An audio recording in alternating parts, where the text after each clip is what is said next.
As doenças cardiovasculares são a principal causa de morte do mundo.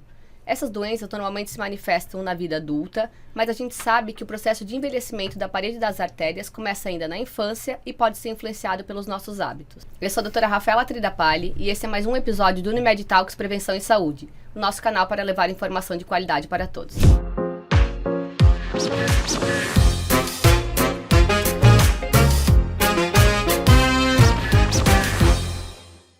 Para conversar um pouquinho mais sobre esse assunto, nós convidamos hoje duas colegas médicas especialistas que estão se aprofundando um pouco mais nessa área. Sejam muito bem-vindas.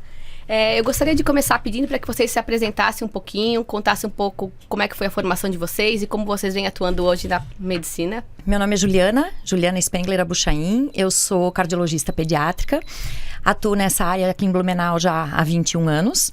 E eu me formei em medicina na Universidade Federal do Paraná, fiz residência em pediatria e em cardiologia pediátrica no Hospital Pequeno Príncipe, em Curitiba. E amo trabalhar com os pequenos corações e a gente vê que o perfil da cardiologia pediátrica mudou um pouquinho nos últimos anos, exatamente por causa desse assunto que a gente está aqui hoje para falar, que é de extrema importância. Bom, eu sou a Ana Cláudia Dreves. Sou pediatra com área de atuação em pneumopediatria, fiz mestrado em pediatria com foco em asma e alergia e eu amo falar de hábitos e ajudar as famílias a serem mais felizes. Inclusive, nada é por acaso nesse mundo. Quando as minhas filhas nasceram, tu foi a primeira pessoa que me deixou calma, porque tu tava de plantão na UTI. Eu lembro delas. Quando elas nasceram, as gêmeas. Uhum. Que bom, né? É bom que a gente, quando a gente tem nossos amigos próximos e consegue contar que a gente sabe que são bons profissionais, né? Então, assim, a gente sabe já como adultos que é muito difícil criar novos hábitos. Então, eu acredito muito que vir com esses hábitos bons já desde a infância também facilitam pra gente quando a gente chega numa vida mais adulta. Eu comecei conversando um pouco ali, dando a introdução a respeito das doenças cardiovasculares, porque a gente sabe hoje que esse processo começa ainda na infância e dependendo dos hábitos bons ou não que a gente vai adquirir, pode ter um desfecho pior ou até um quadro melhor quando deixam de aparecer essas doenças, né? Quais são esses hábitos que os pais devem observar e, de repente, incentivar para as crianças já na vida, na infância? Bom, Rafa, tu falasse tudo assim, que é muito difícil mudar um hábito, né? Eu acho que é muito mais fácil criar um hábito bom desde pequenininhos do que querer mudar um hábito depois na adolescência ou mesmo na vida adulta. Então, o ideal é a gente já desde pequeno criar... O que é um hábito bom? É uma alimentação saudável, é fazer atividade física, é brincar, é estimular essa criança a ser criança, a brincadeiras de criança. Hoje o grande problema das crianças, a gente sabe que são as telas, né? Então, o que é uma vida saudável? É talvez uma vida próxima da infância que era há uns anos atrás, né? Brincar na rua, correr, alimentação mais natural, não uma alimentação tão industrializada.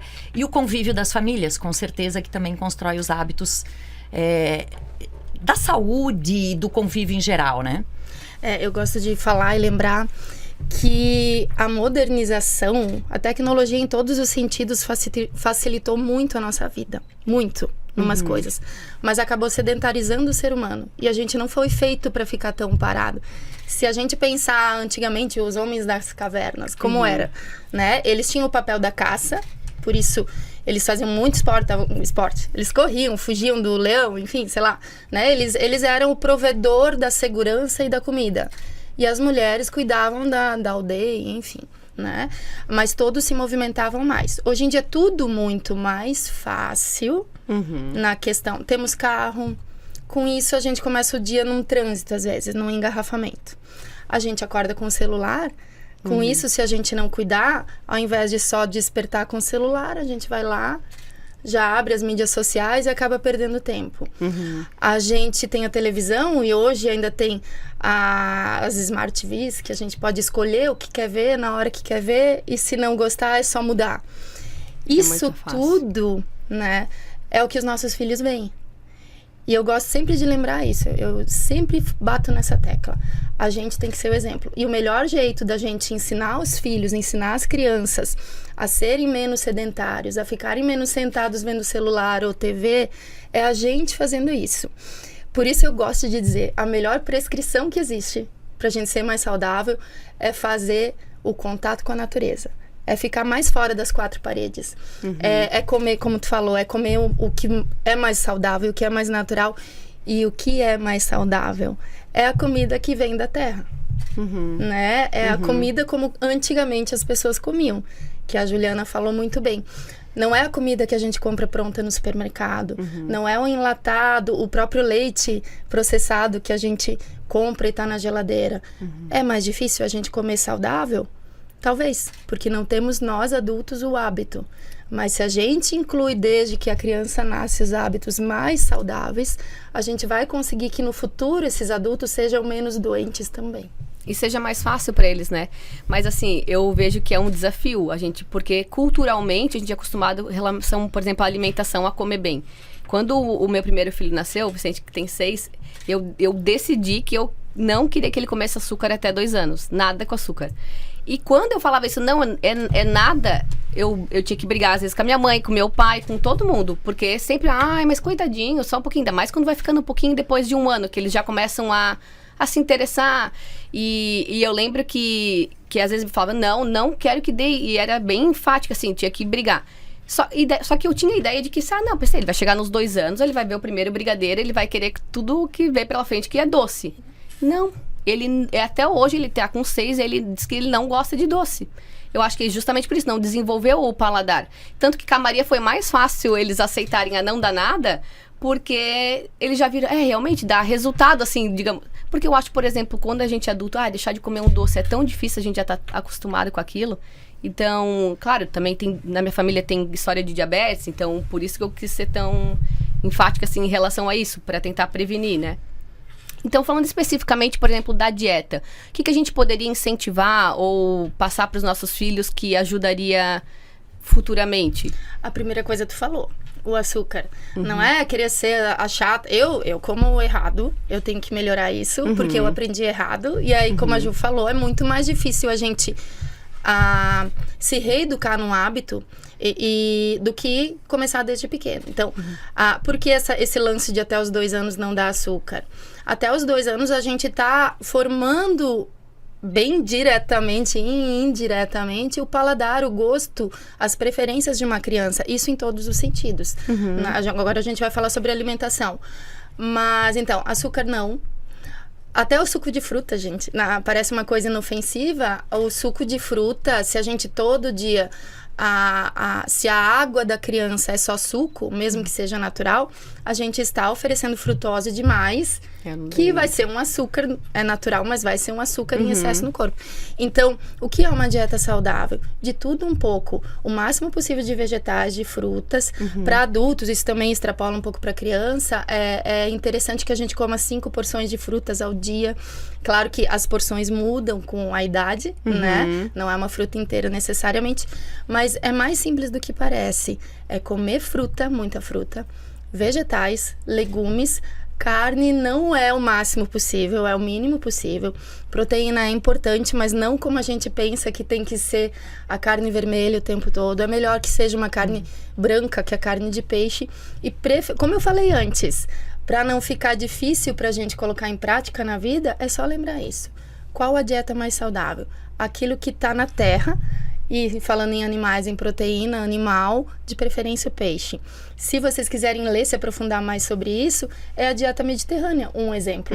Né? Existem até livros que falam sobre isso e da onde a gente tira isso, de quais são os hábitos mais saudáveis. Isso é muito estudado, a população mundial é estudada. Se observou as regiões que mais têm longevidade e se viu quais os hábitos deles. E isso é desde pequenininho. Um deles é comer mais vegetais, mais frutas e menos carne. É engraçado assim, a gente fala assim... E muita água. Água, hidratação é água. É verdade. Né? O suco eu tinha falado antes, mas assim, vamos pegar uma criança pequenininha. O ideal é que tome, nem lembro direito isso, 100, 150 ml no máximo, num suco de laranja ao dia, lá no primeiro ano de vida. Não é 2, 3 copos, 3 mamadeiras. Na época, eu nem suco eu dava água, assim, pra eles também criarem o hábito. Porque eu vejo que também tem muita criança que hoje prefere suco de uva e não toma a água, né? Vai trocando. É que a água, na verdade, é um hábito, né? A água não tem sabor, né? Se a gente for ver a definição da água, a água não tem sabor. Se a criança se habitua a sempre tomar um líquido com sabor, um suco, mesmo um chá, né? A criança não cria o hábito de tomar água. E daí a gente entra naquela assim, mas é um suco natural.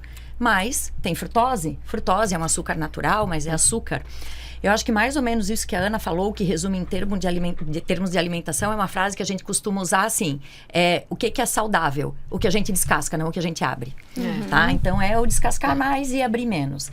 E, mais uma vez, né, a vida moderna acaba que, como tu falasse, né, as mulheres eram as que cuidavam, que faziam o alimento, que estavam ali. Hoje em dia, as mulheres trabalham, têm pouco tempo, é muito mais fácil comprar alguma coisa pronta. E a oferta é muito grande. A oferta no mercado é muito grande da indústria alimentícia. E uma coisa que eu acho que a gente tem que pensar também é a questão de custo. Né? Às vezes, se a gente comparar quanto custa um refrigerante, é muito barato. Né? E ainda tem uma coisa cultural de que assim, eu tô tendo acesso a uma coisa que talvez os meus pais não tiveram, em termos dessa alimentação mais industrializada. Eu acho que às vezes as pessoas pecam por falta de informação. As pessoas não têm noção do quanto aquilo pode fazer mal e quanto pode criar um hábito ruim, né? Mas, claro, em relação à criança muito pequena, quanto mais tarde oferecer, menos hábito ela vai ter e o paladar não vai se formar para aquilo. Principalmente pro doce, é uma coisa que a gente trabalha bastante. Não, na prática eu acho que funciona. Assim, minha experiência prática funcionou, porque hoje eles não gostam muito. Aliás, bem pouco. Mas então a gente falou da alimentação, mas não é só isso que influencia. Tem também a questão do sono, que é muito importante para as crianças, né? O dormir bem. Muito importante. O sono, eu vou dar um exemplo prático de uma consulta desses dias. A família chegou com a criança por uma questão respiratória, mas depois apareceu uma queixa assim, eu acho que o meu filho é hiperativo. Né? Aí eu perguntei, como ele dorme? Ele dorme 7h30, se vira, fica fazendo ginástica olímpica a noite inteira, e é uma criança pequena, tem crianças que se mexem muito mesmo, mas ele dorme às 7h30, acorda às 6h30, e a criança tem 1 ano e não faz nenhuma soneca durante o dia. Quando faz, é uma soneca curta. Por que eu vou trazer esse exemplo? Dependendo da idade que a gente tem, né? Quem está assistindo, quem assistir isso aqui for mãe, já passou por isso na prática e entende o que eu vou falar. Cada idade tem a sua necessidade de dormir. E esse dormir não é só de noite. Por que as sonecas são importantes? Vamos pegar de novo esse exemplo de 1 aninho. A janela de sono nessa idade é em média, claro que isso varia de pessoa para pessoa, mas é em média de 4 a 6 horas, sendo menor durante a manhã. Esse menininho que quase não fazia soneca, se ele acordava às 7 da manhã, vamos contar, 4 horas depois, 8, 9, 10, 11. Tinha que estar dando uma... Deveria estar dormindo. Ele ia, a mãe tentava colocá-lo na soneca 1 da tarde. Aí ele já estava muito estressado, com cortisol lá no alto, e não consegue dormir, dorme um pouquinho. De novo, agora comparando com a gente adulto. Se a gente vai dormir mais tarde do que a gente está acostumado e no outro dia tem um compromisso de manhã, a gente dorme bem? Mesmo que estejamos extremamente cansados? Não. A gente fica acordando o tempo todo ou até acorda mais cedo. Assim é uma criança. E a nossa rotina de adulto, por estarmos precisando trabalhar mais, por N motivos, por todo esse excesso de uso de telas, trilhões de motivos, isso faz a gente não olhar tão bem para o sono. E lembrar que o sono da criança é diferente do sono de adulto. Esta criança que eu falei, por que ela era hiperativa? Na verdade, ela não é hiperativa. Ela é uma criança que está dormindo pouco, ela está irritada. Eu tenho certeza, agora os pais estão reestruturando, já conseguiram bastante melhorar essa rotina para o menininho conseguir dormir antes. Ele está super calmo, né? Está até menos doente, porque está dormindo melhor. A gente está aqui falando de saúde e de hábitos para ter uma vida mais saudável, tanto no hoje quanto quando adultos. Então, esse menininho que dormia mal, dormia agitado, ele ficava 12 horas dormindo, mas não era um sono de qualidade, ficava sempre doente. Agora ele continua ficando doente de vez em quando, mas a frequência normal da criança para essa idade. Simplesmente porque ele começou a dormir melhor. O sono hoje a gente já tem bastante evidência que influencia e ajuda muito, né? E influencia também digamos, na saúde orgânica, né? Sim. Como tu falasse ali na questão comportamental. A privação de sono, ela realmente deixa a pessoa irritada. Como a Ana falou, quando a gente tá muito cansado, às vezes a gente demora para pegar, para adormecer, para relaxar, para descansar. Porque o corpo, ele tá com um nível de adrenalina, que é um hormônio que faz a gente ficar mais agitado, muito alto. E isso acontece com a criança. Só que a gente tem que pensar que o sono, ele não deixa a criança só irritada ou mesmo o adulto. A falta de sono, no caso.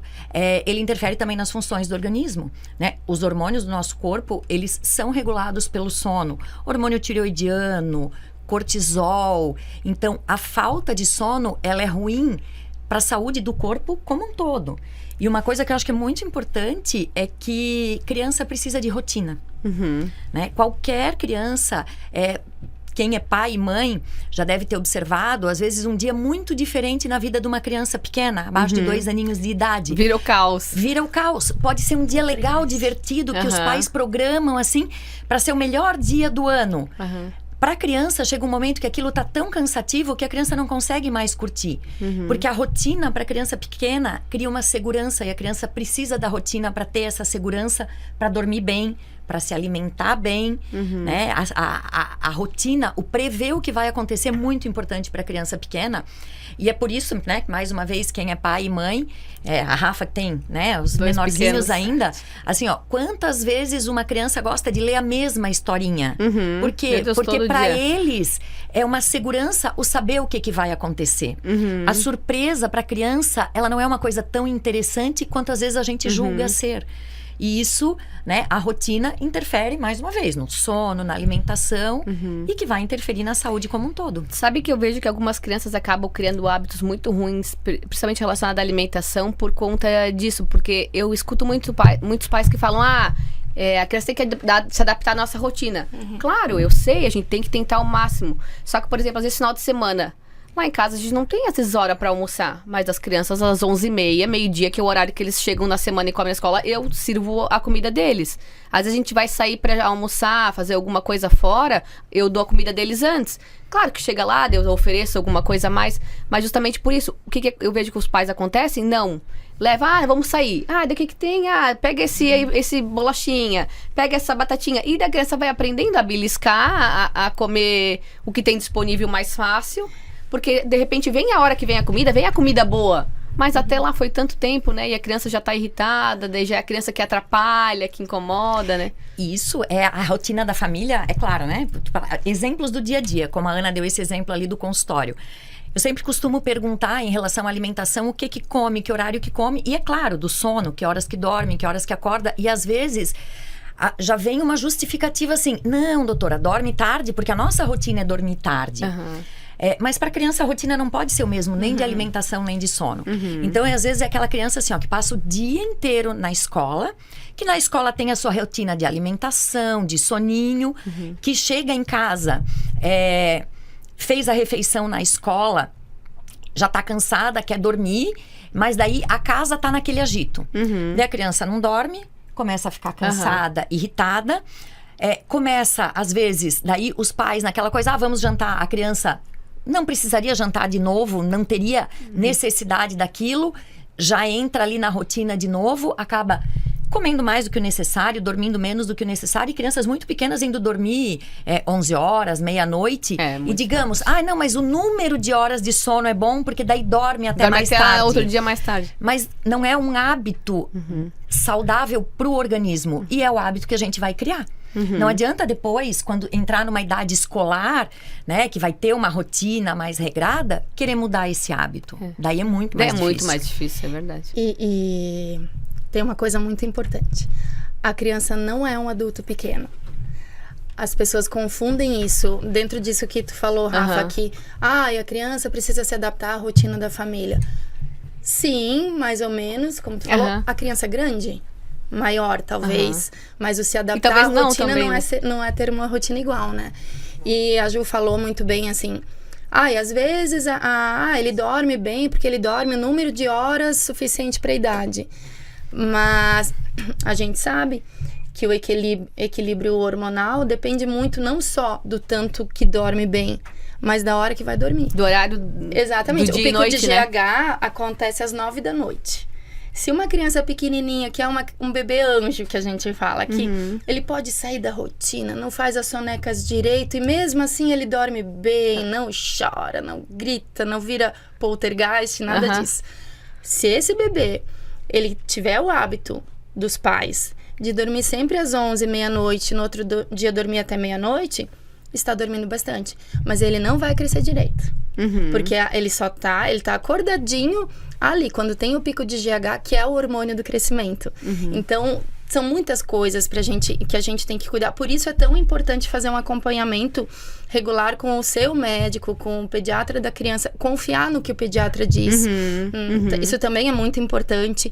Se aconselhar com pessoas de confiança, porque cada criança é uma criança, cada pessoa é uma pessoa, cada família é uma família. E eu acho muito importante a gente chamar muita atenção para a questão dos hábitos. Isso é uma coisa sempre muito trabalhada na pediatria? Sim. Mas eu vejo que por N desculpas, uma desculpa dos adultos é não tenho tempo, a gente acaba não fazendo e às vezes nem conseguindo se concentrar na consulta com o pediatra e prestar atenção em tudo que ele está explicando. Por isso acontece o quê? Como a Juliana falou, a incidência de doença cardiovascular tá maior, mudou o perfil da doença, depois acho que a Ju vai explicar um pouco disso também, né? Nas doenças respiratórias também, mudou muito o perfil das doenças. O aumento da obesidade, que a gente está aqui por enquanto falando do sono, da alimentação. Dormir mal, aumenta o cortisol. A gente fica angustiado, cansado, ansioso, come mais.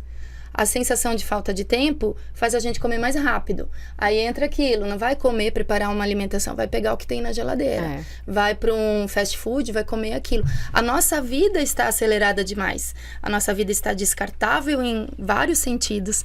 E a gente precisa, primeiro, nós adultos, aprendermos a olhar para isso e desacelerar e conseguir mostrar isso para os filhos e sustentar depois. Uma coisa que eu vejo muito no consultório é assim: nos primeiros 2 anos, a gente faz tudo certinho pro filho. Ou tenta fazer a melhor dieta, a melhor rotina do sono, estimular o esporte, coloca na aulinha de natação, isso aqui.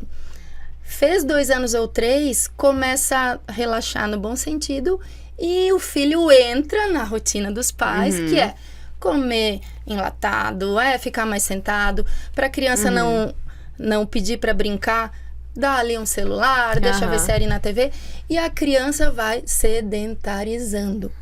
Por isso que eu digo, a tecnologia é boa para um monte de coisa, facilitou nossa vida muito, mas ela está nos sedentarizando. Então, tudo aquilo que a gente faz com tanto cuidado, claro, cada família dentro das suas possibilidades, mas todo esse cuidado que a gente tem nos 2 primeiros anos de vida vai ser muito importante para a criança gostar mais de manter aquilo. A gente falou sobre alimentação, mas é importante a gente continuar olhando com atenção para como a nossa família vive. Aí até vem dos o adolescentes, esporte, né? Que também chega na adolescência. Vem o esporte. É isso que eu ia chamar Né? agora pra gente ver o quanto que de atividade física é recomendado para essas crianças, como orientar. Porque o ideal é que comece desde pequenininho mesmo, né? O ideal é que se comece, na verdade, desde sempre, né?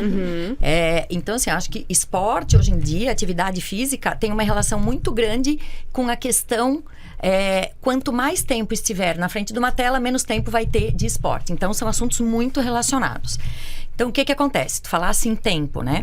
O que é a recomendação? Tela, celular, tablet, até 2 anos de idade, 0.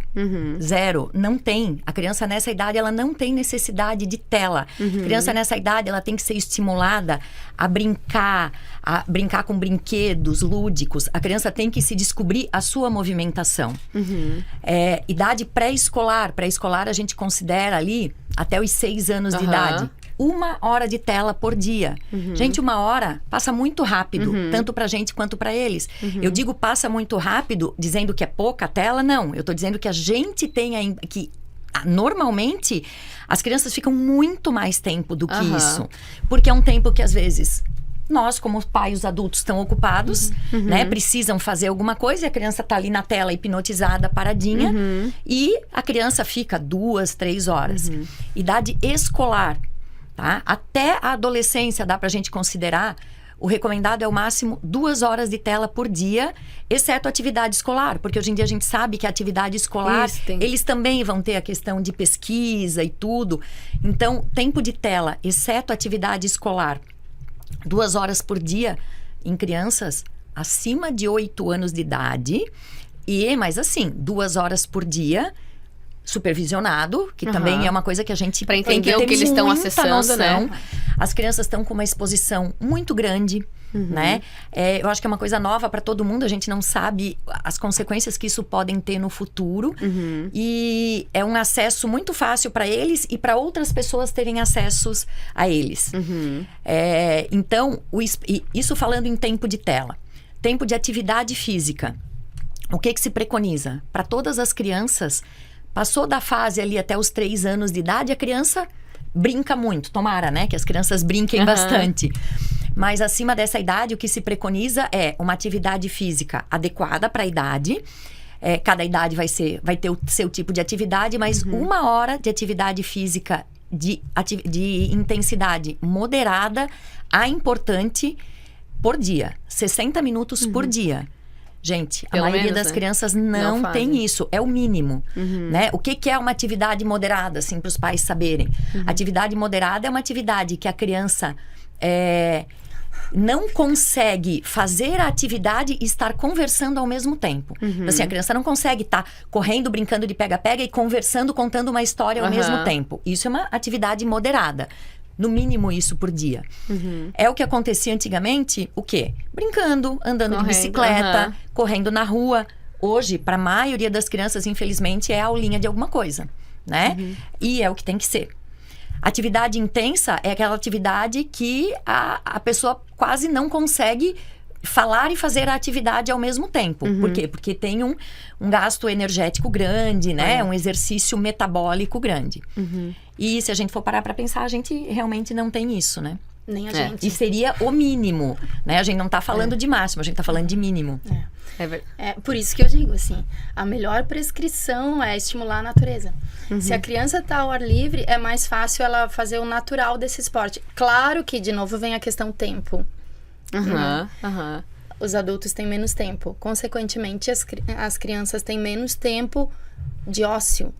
Então, elas ficam o dia inteiro na escola. Por um lado, isso pode ser bom, dependendo de como é a rotina em casa. É melhor a criança ficar o dia inteiro numa escola do que o dia inteiro numa TV. Uma televisão. Mas, resumindo, as crianças ficam menos tempo, muito menos tempo ao ar livre. Então, como a Juliana explicou muito bem, a gente precisa prestar atenção e colocar essas crianças em atividades que vão cansá-las mais, que vão exigir mais do corpinho delas. Não é assim só jogar bola contra uma parede, a criança e a parede. É correr, é brincar, é andar de bicicleta. A natação é um excelente esporte, porque ela vai exigir mais, assim, da frequência cardíaca, da frequência respiratória, né? O que a Juliana antes falou. Exercícios de intensidade alta são os exercícios que cansam mais. A pessoa não vai conseguir ficar falando. Quer correr muito, fazer a aula de natação, fazer uma aula de ginástica, bem treino forte. A gente precisa estimular isso. O exercício físico é extremamente importante. Quem não pode fazer isso? Às vezes as pessoas podem não ter condições de colocar os filhos numa aulinha, né? Essas pessoas, se elas tiverem um lugar para deixar a criança ao ar livre, perfeito. Não tem, tá na escola o tempo todo. A escola vai estimular isso melhor do que ficar em casa. Mas ainda assim, quem não tem condições de matricular o filho em aulas, pode criar situações assim em casa, que seja.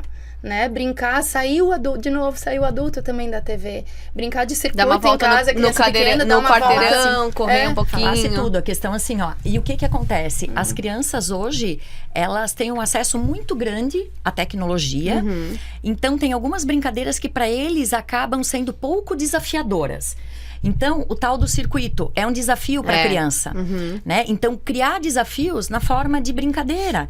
E o que a gente tem visto né, eu trabalho com criança, meus filhos já são grandes, mas eu trabalho com criança todo dia.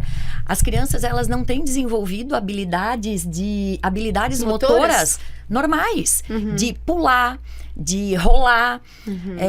Essas habilidades as crianças não têm desenvolvido, mais uma vez. São crianças que não andam para ir para a escola. Quantas crianças não aprendem a andar de bicicleta?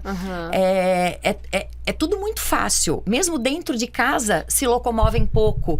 E uma proteção muito grande, assim, né? Aquela coisa, subiu no sofá, vai cair. Então, essas coisas que a criança tem que explorar o ambiente. Então, em casa dá para criar esse tipo de coisa. A criança precisa aprender a subir, aprender a descer, aprender a pular, aprender a rolar. A criança precisa, inclusive, aprender a cair. Né? O que os olhos não veem, o coração não sente, eu digo. Essa coisa do proteger. Isso também, antigamente, como era? As crianças podiam ficar mais soltas ao ar livre, era mais seguro. A gente, mãe, não ficava vendo tudo que eles faziam, as árvores que eles subiam e caíam. Isso. O morro que eles desciam correndo. Hoje, se a gente vê ela, desce devagar, né? Eu faço isso, tá? Eu também. Se A Maria eu vejo as minhas descendo descendo no sofá, já me dá um negócio. Não, e o morro, assim, a gente fica bastante na natureza. Mas eu fico de olho. Aí elas descem o morro correndo, só penso, meu Deus. Vai rolar uma Vai se despencar ali, ainda com uma, né? Que uma das minhas já caiu, já fez um trauma um pouquinho mais sério. Eu tenho um pouquinho de trauma. Eu tenho um pouco de trauma disso. Ela não, né? Eu tenho que cuidar pra não podar isso também. Então, assim, a gente falando parece tão fácil. E não é tão difícil quanto parece se a gente não faz. Agora eu me enrolei, né? Mas o que eu quero dizer Não, eu entendi. Às vezes a gente fala, eu não consigo estimular o esporte no meu filho porque eu não tenho tempo. É só tirar da TV, né? E ficar um pouquinho junto que estimula. Aí depois, se a gente tem o tempo para ficar ao ar livre, a gente tem que cuidar para não podar as quando ficar lá não deles. deixando fazer nada. Não deixando fazer nada, né? Com medo. Porque outra coisa, né? Ninguém quer que um filho se machuque. Claro, que tenha um acidente grave. Mas a tal história, criança nenhuma vai aprender a andar sem dar uma tropeçadinha. E é isso que vai fazer a criança a desenvolver as suas habilidades. Dói, né? Exatamente. O saber que se fizer tal coisa vai doer. O conhecer o seu corpo, né? Porque muitas crianças, a história do andador, né? Que todo pediatra acha que odeia o tal do andador, né? Sim. Porque a criança não conhece o seu limite e o seu corpo com o andador. A gente já começa, então, querendo facilitar a vida da criança antes de aprender a andar, né? Que já bota o andador ali, que é pra criança não se esforçar muito. Então, ontem eu abri uma caixinha de perguntas, dizendo que a gente ia gravar hoje o podcast, e uma das coisas foi como tirar as crianças da tela. Eu acho que a resposta é essa, talvez estimular mais exercício físico. E né? talvez Sabe como assim, tirar a melhor colocar... resposta? Como tirar a criança da tela? Claro que isso muda pela faixa etária. Desliga a tela. Isso, também. Se vira, tem tanto não brinquedo, comigo. Né? Mas assim, claro que depende da faixa etária. É um bebê, como tirar da tela? É só não ligar. O bebê na verdade, assim, né, Ana? O bebê, ele nem deveria estar na tela. Não deveria, mas Não deveria, mas a gente sabe que no mundo real, o mundo ideal é antes dos 2 anos não ligar. Eu sou extremamente exigente com isso, né? Pra quem não sabe, eu tenho gêmeas. E lá em casa eu não deixava ligar nem um desenho, galinha pintadinha na TV, nem pra elas escutarem antes dos 2 anos. Mas era eu sair de casa que alguém ligava. É muito... Porque, assim, isso que o pessoal lá em casa tem medo de mim. Eu sou brava. Mas era sair, alguém ligava. Então, não depende, às vezes, só da mãe ou só do pai. É uma coisa mais complexa, porque, infelizmente, esse universo digital tá totalmente inserido na nossa rotina. Então, tá bom, o bebê ali já tá ali, vidrado, olhando lá, né? A galinha pintadinha. Não, a gente faz assim, ele nem pisca. Desliga a TV. Isso é a primeira coisa. Nessa idade é fácil. É maiorzinho, dá mais trabalho, mas assim, gente, até a adolescência, que é um pouco mais desafiadora, a questão do uso na adolescência, mas o desafio principal é o celular, porque hoje a interação social deles é muito isso. É comum para quem tem filho adolescente, vocês sabem, chama as amigas para dormir na minha casa. Tudo adolescente. Estão tudo no quarto. Quietinho, fazendo o quê? No celular. Uma conversando com a outra no celular. Né? Eu não cheguei lá, mas eu imagino que é isso, assim mesmo. Essa é a vida real. Há exceções, mas a gente não pode achar isso normal, porque não é. Então, quais os desafios? O que a gente pode, na prática, fazer para tirar o filho das telas? Como eu digo, no menorzinho é só desligar. Eles vão fazer um protesto, mas logo eles acham o que fazer. E vão ficar mais felizes e menos estressados. Agora vamos pegar, sei lá, criança de 7, 8 anos, que já ganhou o seu celular. Gente, eu não vou aqui julgar nenhuma decisão de famílias, mas criança de 7, 8 anos não precisa ter celular. Não precisa. Se a família decidiu dar, ok, uma decisão da família. Mas aí tem que ser muito estruturado e ter muitos combinados para colocar muito limite do uso de celular dessa criança, porque ela não tem maturidade. Nem nós adultos temos maturidade para a gente conseguir controlar o nosso tempo de uso do celular. A criança muito menos. Então, a partir do momento que os pais decidem dar um celular para uma criança pequena, e hoje eu vejo que é comum aos 4 anos as crianças ganharem celular. Hoje em dia, festas de... Isso que eu vou falar não é na intenção de julgar, é na intenção de mostrar como é a realidade. Hoje em dia, temas de festas aos 4, 5 anos estão sendo YouTube, TikTok. Como que uma criança dessa idade pede isso de tema? Porque ela vê. Se vê coisas nesses... eu nem sei se podia falar esses nomes, mas assim, se vê coisas nesses canais com os pais do lado, monitorizando, há várias coisas legais que a gente pode mostrar para a criança dentro do limite para a idade, para a faixa etária. Mas cuidado, quando se decide dar um celular para uma criança pequena, a gente tem que ficar ao lado. Ela vai poder usar? Você define o limite? Ok, mas você precisa estar ao lado literalmente. Tá? Isso é o mais importante. E começando, eu digo que essa é a melhor dica. Como tirar a criança de uns 7 anos da tela se ela já tem o celular? Vamos pegar esse desafio. Né? Até hoje você deixou o seu filho com 7 anos ali no sofá vendo o que quisesse no celular dele. Joguinho, aí já está viciado em joguinho. Como você vai fazer para mudar isso? Primeira coisa, define com ele um tempo. Não tira já de uma vez, não vai dar certo. Define um tempo, negocia, combina com ele. 1 hora por dia. E fica lá junto nesse tempo. Para começar a orientar o que ele pode ver, o que vai ser melhor para ele ver. É usar a tecnologia a nosso favor. Já que ele vai ficar ali, ele gosta de joguinho. Se você tentar tirar de uma vez o joguinho, nessa idade não é simplesmente desligar e tirar da mão o celular. Né? Ele vai fazer escondido, ou na casa de amigo, ou na casa dos avós. O que você pode fazer? A gente precisa ser sábio, usar a tecnologia a nosso favor nessa idade. Decidi eu, como mãe, que o meu filho de 7 anos vai poder por 1 hora ver o celularzinho que eu dei para ele. O que eu vou fazer? Ele só quer jogar joguinho de videogame. Eu vou escolher um jogo de videogame educativo. Né? Hoje em dia as escolas estão usando isso muito. A gente chama de gamificação da educação. A gente escolhe, transforma em jogos de videogame situações para o estudo deles. Então, é um jeito de equilibrar. Vamos pegar agora uma criança maior que fica o tempo todo em redes sociais ou o tempo todo assistindo série em TV, etc e tal. Como a gente, pai, vai fazer para tirar? A gente vai ter que ser mais incisivo, sim. O filho não vai ficar feliz com a gente, não, mas é o nosso papel. Né? Nós não somos os melhores amigos do filho. A gente quer, claro que a gente vai se dar bem com o filho. Nós podemos ser amigos dos nossos filhos, mas o nosso papel é educar e prepará-lo para ser um adulto. Então, a gente obviamente vão existir conflitos em casa, mas para esses conflitos serem menos doídos, tanto para o filho quanto para os pais, insira coisas boas, atividades boas. De novo, eu digo, se a gente chegar pro filho, sai deste celular, desliga esta TV, e ele tem 10 anos. E tu vai lá e se fecha no quarto. E deixa ele sozinho. Ou vai a gente no celular, mas eu estou trabalhando. Não, cria hábitos, momentos bons. Uma dica, vocês vão achar estranho isso ser uma dica, mas uma dica é, pelo menos uma refeição de todos em casa à mesa ao dia. Porque isso hoje precisa ser uma dica. Porque pela rotina, às vezes isso não acontece. Muitas famílias não sentam todos à mesa pelo menos uma vez por dia. Isso pode ser à noite, na refeição do fim do dia, porque aí cada um teve a sua rotina, ali come todo mundo junto. Aos poucos a gente faz o filho participar mais de toda a realidade da família. E aos poucos a gente cria esses momentos que o filho vai preferir conversar em mesa, em família, do que ficar só nas telas. Essa é a dica que mais funciona. Mas não é só fazer a refeição junto, né, Ana? É fazer a refeição junto o quê?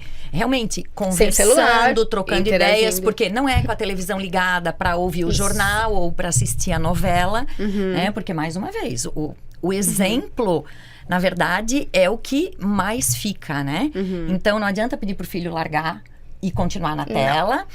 E isso em relação a tudo que nós estávamos falando, né, do hábito, a alimentação. Não adianta eu dizer pro meu filho, não tome tanto refrigerante, ou não tome refrigerante se eu tomo, não coma doce se eu como, e até o esporte. Agora, a grande questão, tu falaste tudo, não tem como tu chegar para a criança que está acostumada a ficar direto na tela, de uma hora para outra tirar. Que nós estamos conversando aqui inicialmente é já de criar um hábito do começo, quem precisa mudar o hábito tem que ser aos poucos, e a maneira é o quê? Trocar o bom pelo ruim. Então, trocar o tempo de tela pelo tempo de esporte, né? Então isso que eu achei uma boa ideia. É trocar, faz, como tu falasse, a gamificação do aprendizado. É a gamificação da atividade física também, né? Vocês devem lembrar, talvez, de brincadeiras que tinham antigamente com bola. Eram 7 brincadeiras diferentes com a bola. Só joga na parede e pega, quica no chão. Coisas assim que as crianças hoje não sabem mais fazer, né? E que são coisas que para a criança, assim, ó, se vai aumentando o desafio, eles vão achar interessante. Só que precisa o quê? Precisa alguém para fazer esse estímulo. Não adianta tu dizer para a criança, pega a bola e vai lá brincar sozinha. A questão de limitar o tempo da tela. Não é, assim, interessante é isso. Fica lá, vamos ver o que tá vendo junto. De repente, até... eu fiz muito isso, coisa. Gente. Eu jogava videogame com meus filhos. Jogava, então tá, vamos jogar... Né? Tal joguinho junto. Nossa, pra eles aquilo era o máximo, porque eu tava entrando no mundo deles. Né? E a gente precisa de tempo. Mas eu acho que a gente tem mais assuntos pra falar também, né, Rafa? Eu tenho um exemplo que eu acho legal dar dessa coisa de exposição a telas, tá? A TV, tá? Lá em casa, as minhas filhas hoje têm 6 anos e lá em casa elas podem ver 15 minutinhos de TV. Quando chega da escola já tomou banho e já jantou. É tipo a sobremesa, assim, elas gostam. E quando elas estão muito, muito irritadas, eu corto isso. E é um santo remédio, porque até isso agita mais elas. E é muito bonito de ver. Teve uma vez que eu disse, 1 semana sem TV em qualquer horário. 1 semana, celular eu não deixo nas minhas, só fim de semana um pouquinho. Mas assim, 1 semana sem TV. Aí eu pensei, ai senhor, né? Como vai ser? Sem aqueles 15 minutos. Foi a melhor coisa, porque até eu inventei coisa melhor pra fazer. Então, teve um dia que o que a gente fez? A gente recortou uns números de 1 a 10. E eu pensando, o que a gente vai fazer com esses números, né? Eu pensando, eu gosto de inventar brincadeiras. Aí a gente fez assim, virou os números, vários de 1 a 10. Uma fechava o olho, a outra passava os dedos, e a de olho fechado dizia stop, e deu no número 9. Aí tinha que inventar 9 coisas de se mexer. Aí, faz 9 polichinelos. Ou, procura 9 coisas vermelhas aqui na sala. Isso rendeu 1 hora de brincadeira. E isso foi no primeiro dia do castigo, aspas, porque não foi um castigo ficar sem TV, foi um presente para elas e para mim. Então, isso foi o primeiro dia do castigo. E cada dia elas foram pensando em outras brincadeiras pra gente fazer nós 3. E quando meu marido estava em casa nessa hora, os 4. E é dentro disso que a Juliana falou. O melhor jeito de retirar das telas, né? Essa pergunta foi de alguém que já tem o hábito das telas, é criar bons momentos, criar hábitos bons e de preferência em família. E é isso. Não é só tirar a tela e não dar uma alternativa, né? Tipo assim, ó, tira o celular e deixa lá deitado no sofá. Que também é ruim. Exatamente. Né? E a gente subestima o quanto esses momentos fazem diferença para as crianças. Porque lá em casa, sempre na sexta-noite, a gente tem o dia da pizza. Que a gente bota música, pede pizza, fica conversando, fica nós 4 ali. Às vezes 5 quando o Francisco tá lá. E daí um dia o Vicente tava com...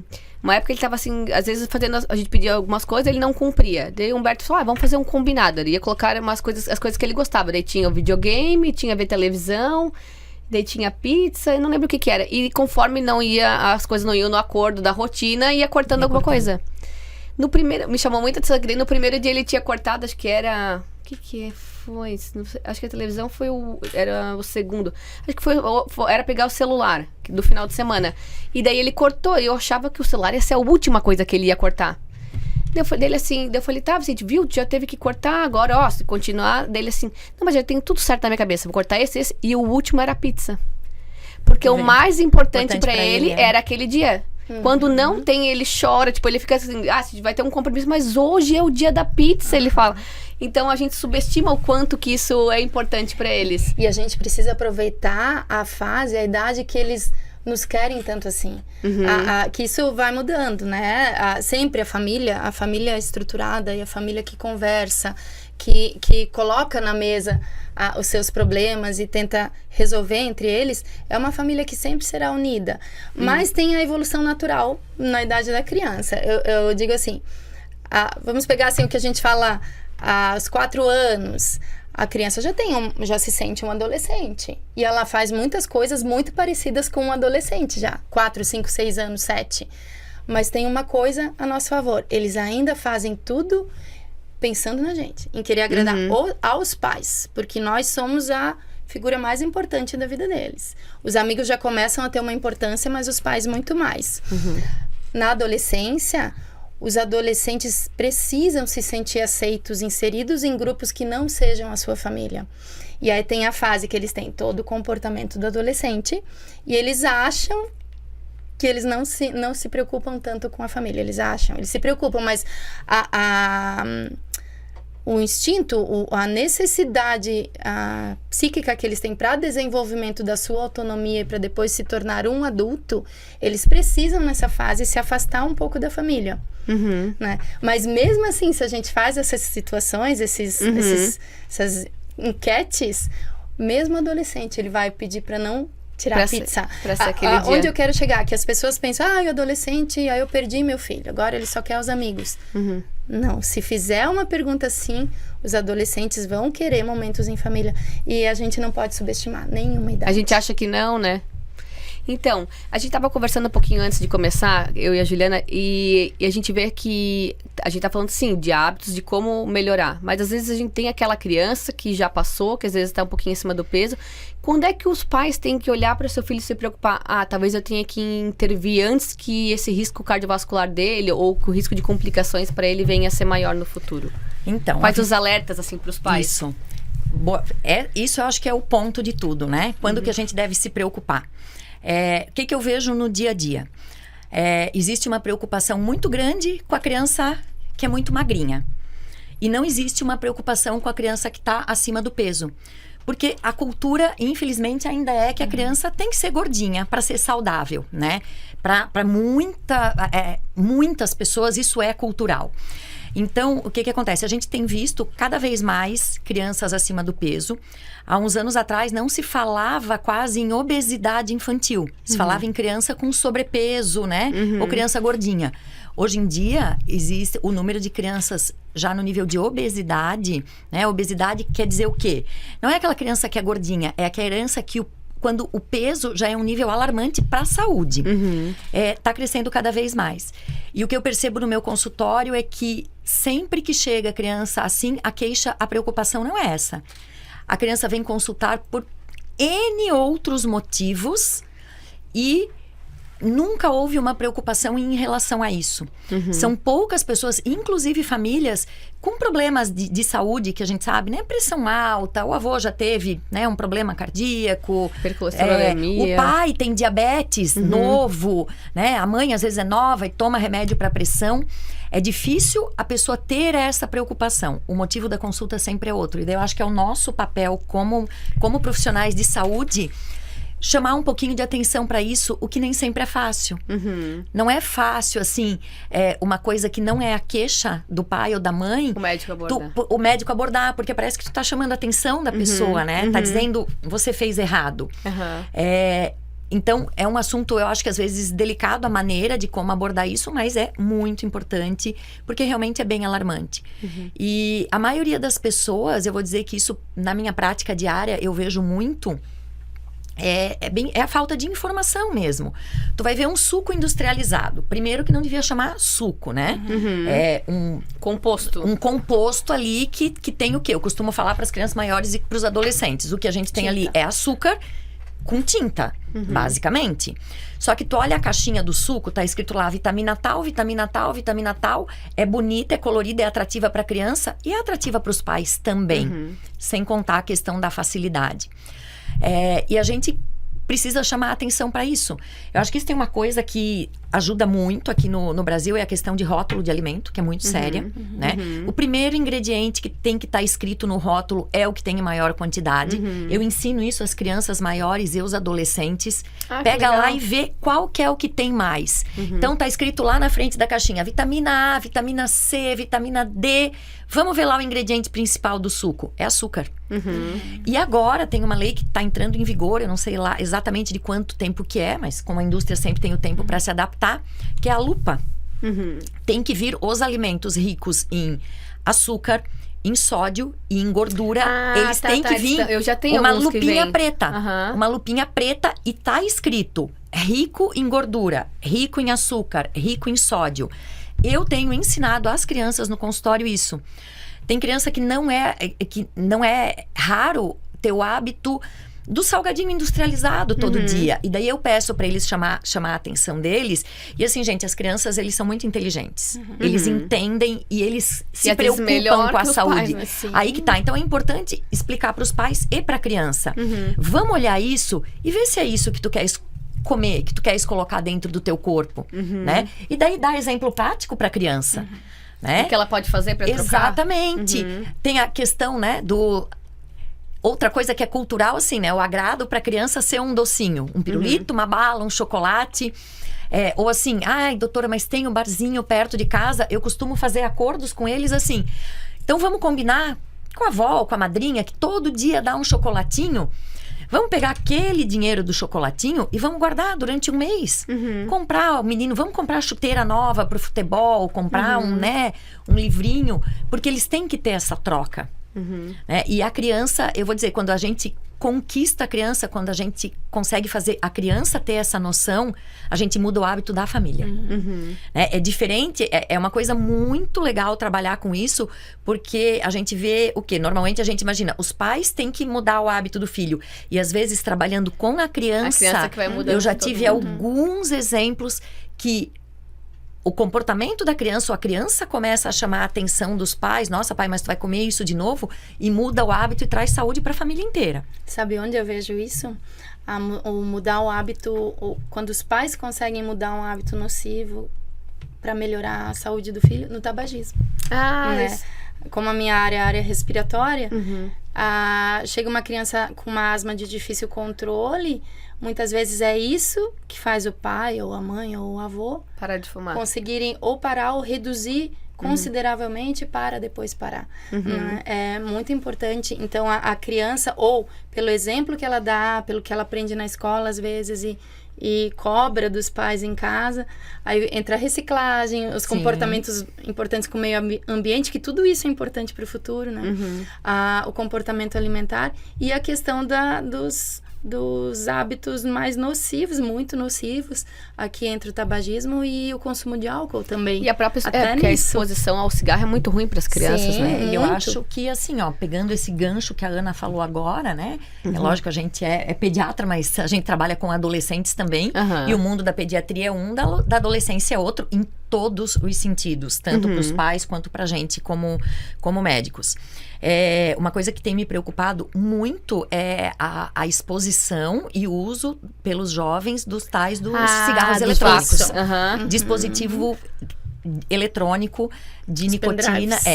E, gente, é uma loucura que a falta de noção e de informação que as pessoas, até adultos, têm em relação a isso, porque como não tem aquele cheiro ruim do cigarro, que quem fuma não sente, mas quem tá perto sente...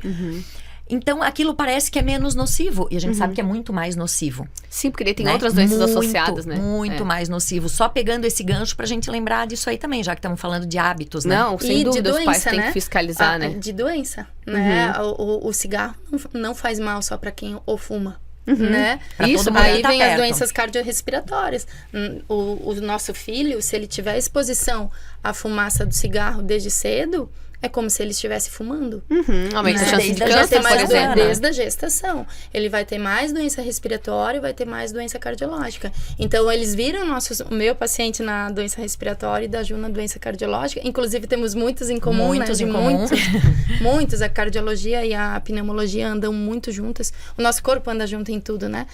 Mas o tabaco, o cigarro, a fumaça do cigarro é extremamente nociva. E muitas vezes as pessoas ainda desconhecem esse dado. Desconhecem. Acham A que gente é o fala ato de muito- fumar, de colocar o cigarro na boca o problema. Também, mas não só isso. E assim, né, Ana, a gente citou ali desde a gestação. Não é só o fato a gestante fumar. Quem vive no ambiente com a gestante. Então, assim, ó, o marido que fuma, o avô, alguém que mora na casa, tá prejudicando aquele bebezinho que Aquele tá lá bebezinho dentro que da nem barriga. nasceu. Mesmo que a mãe não esteja fumando. Porque ela tá exposta àquela fumaça. E isso, mais uma vez, relacionado à doença cardiovascular, lá no futuro, quando a criança for grande, diretamente relacionado. Eu tenho uma dúvida de que se as pessoas não têm a informação ou se elas não querem absorver a informação. Às De vezes qualquer é um pouco forma, dos dois. Eu acho são os que tem dois, as né? duas coisas. A gente tem tentado aqui com o podcast trazer justamente isso, porque a gente sabe que a consulta médica às vezes é rápida, às vezes não dá tempo de discutir. E assim, né, a gente acha que o mais, vamos dizer, quando eu comecei a trabalhar com pediatria, o mais difícil é a consulta de bebezinho, vamos dizer, né? O bebê não fala o que tá sentindo, quer dizer, é mais difícil. O que eu fui vendo com o progredir da minha vida profissional, que conforme a criança vai crescendo, vai se tornando adolescente, os problemas e a abordagem são mais difíceis, mais complexos. imagino. Os perigos são maiores. Né? A preocupação com o bebê são doenças, a gripe, né, o resfriado, coisa assim. Com a criança maior e com o adolescente, é toda essa exposição que eles têm a tudo, né? A fumo, a álcool, a tela sem regra nenhuma, muito assunto nocivo ali. E pra mim, hoje em dia, vou dizer que são as consultas mais demoradas. eu imagino. Por quê? Porque a gente tem que abordar muita coisa. E é isso, e também tentar educar a criança para que ela replique dentro de casa, né? Dentro de casa, exatamente. Tá certo. Eu adoro quando a gente tem esse bate-papo aqui no podcast falando sobre a infância, adolescência, tudo, porque, claro, eu sempre aprendo e eu acho que todo mundo vai aproveitar bastante esse episódio. Eu queria agradecer muito a presença de vocês. E vocês têm mais alguma mensagem, algum recado que vocês gostariam de passar para quem tá assistindo ou escutando o podcast? Eu tenho. Para os pais. Por favor. Nós falamos muitas coisas importantes, mas eu acho também importante dizer, não se culpem quando não conseguirem fazer exatamente tudo isso que a gente falou aqui para fazer. A gente sabe que a rotina das pessoas é muito corrida, por isso muitas coisas nem todos podem fazer, mas ao mesmo tempo eu queria lembrar para não usar a falta de tempo como desculpa. Não se culpem, mas não usem a falta de tempo como desculpa para iniciar algum estilo de vida mais saudável na casa de vocês. No futuro vocês vão colher os frutos. No presente já, no futuro mais ainda. Sabe que faz umas semanas eu fui numa reunião da ANS e uma das coisas que eles comentaram é que tanto as empresas como as instituições e como os pais, é papel deles, de uma maneira geral, que eles propiciem um ambiente para que os seus funcionários, colaboradores ou até os seus filhos possam ter esse hábito mais saudável.